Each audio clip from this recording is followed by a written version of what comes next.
சுதந்திர தின super offer. அனைத்து வீட்டு உபயோகப் பொருட்களும் மாபெரும் தள்ளுபடி விலையில் வாங்கிடுங்கள். சிறிது நேரத்திற்கு முன்பாக பேசிய முன்னாள் முதல்வர், அவையின் மூத்தவர் அண்ணன் ஓபிஎஸ் அவர்கள் சட்டமன்றத்தின் கண்ணியம் குறித்து நமக்கெல்லாம் சொல்லிக் கொடுத்திருந்தார். உண்மையில் முடிச்சிடறேன், சம்மதம் இல்லைங்க, முடிச்சிடறேன்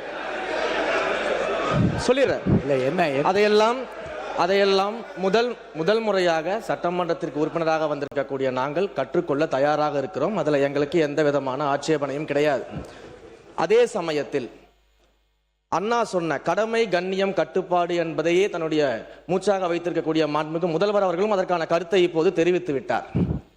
அண்ணன் அவர்களுக்கு சட்டமன்றத்தின் முதல் முறை உறுப்பினராக இருக்கக்கூடிய நான் ஒரு சிறிய வேண்டுகோளையும் வைத்துக் கொள்றேன். இந்த நேரத்தில் எப்படி கண்ணியம் குறித்து அண்ணன் எங்களுக்கு எல்லாருக்கும் சொன்னாரோ அதே போல தங்கள் கட்சியினுடைய மாண்புமிகு எதிர்கட்சி தலைவருக்கும் சிறிதளவு அதை நீங்கள் சொல்லிக் கொடுக்க வேண்டும் அப்படின்னு நான் கேட்டேன்.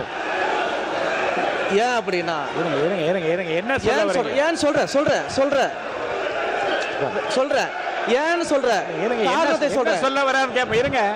காரணத்தை சொல்றேன்.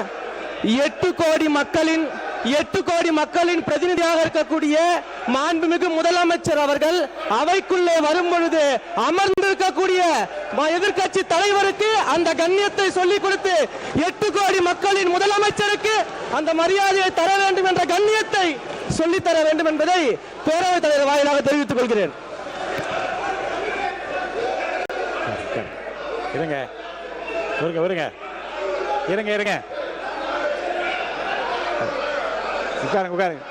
நீங்க இருங்க வாங்க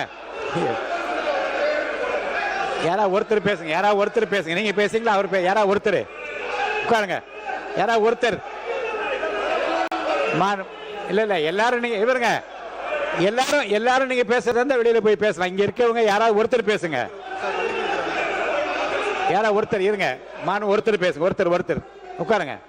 இருங்க. அவர் சொன்ன இருங்க. நீங்கள் அனைவரும் இருங்க. அவர் பேசுவதற்கு முன்பாகவே அவர் பேசுவதற்கு முன்பாக எல்லோரும் எழுதி நின்று நீங்கள் எதை பற்றி பேச போகின்றார் என்ன என்று தெரியாமல் குரல் கொடுத்து கொண்டே இருந்தீர்கள்.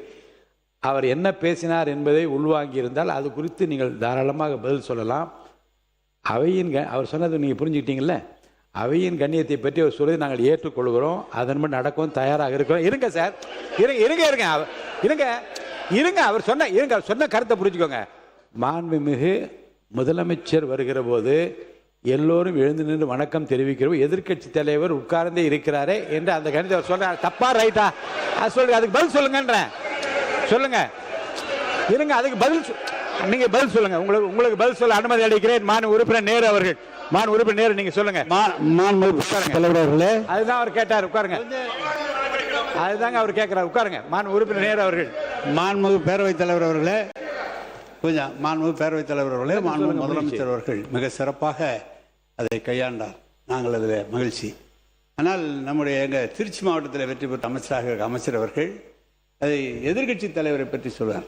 நாங்கள் கூட 5 ஆண்டு காலம் முதலமைச்சராக தளபதி அவர்கள் இருந்தார்கள். அப்படி தளபதி நம்முடைய முன்னாள் முதலமைச்சர் அவர்கள் இருக்கிற போது, அவர் வருகிற போது எதிர்கட்சியில் இருக்கிற தலைவர் எழுந்ததில்லை. இல்லை, கொஞ்சம் எழுந்ததில்லை. எனவே அது ஒரு குற்றக்குறையாக அல்ல, அவரவருடைய எண்ணம், அவருடைய நடைமுறை. அதானே தவிர அதை சொன்னபோது அது சொன்னது வரைக்கும் நாங்கள் அதில் ஒன்றும் இல்லை. ஆனால் எதிர்கட்சி தலைவர் கற்றுக் கொடுக்க வேண்டும் என்றெல்லாம் அவர் சொல்ல வேண்டிய அவசியம் இல்லை. அதான் விஷயம். அவை முன்னவர் மாண்பு பேரவைத் தலைவர் அவர்களை, ஏறத்தாழ மணி 12 ஆக போகிறது. மாண்பு உறுப்பினர் அத்தனை பேரும் அந்த துறையினுடைய சார்பாக பேச வேண்டியதை விட்டுவிட்டு அரசியல் பேசிக் கொண்டிருப்பதை மாண்பு அவைத்தலைவர்கள் அதற்கான ஒரு முற்றுப்புள்ளி வைக்க வேண்டும் என்று கேட்டுக்கொள்கிறேன். சத்யாவில் சுதந்திர தின சூப்பர் ஆஃபர். அனைத்து வீட்டு உபயோகப் பொருட்களும் மாபெரும் தள்ளுபடி விலையில் வாங்கிடுங்கள்.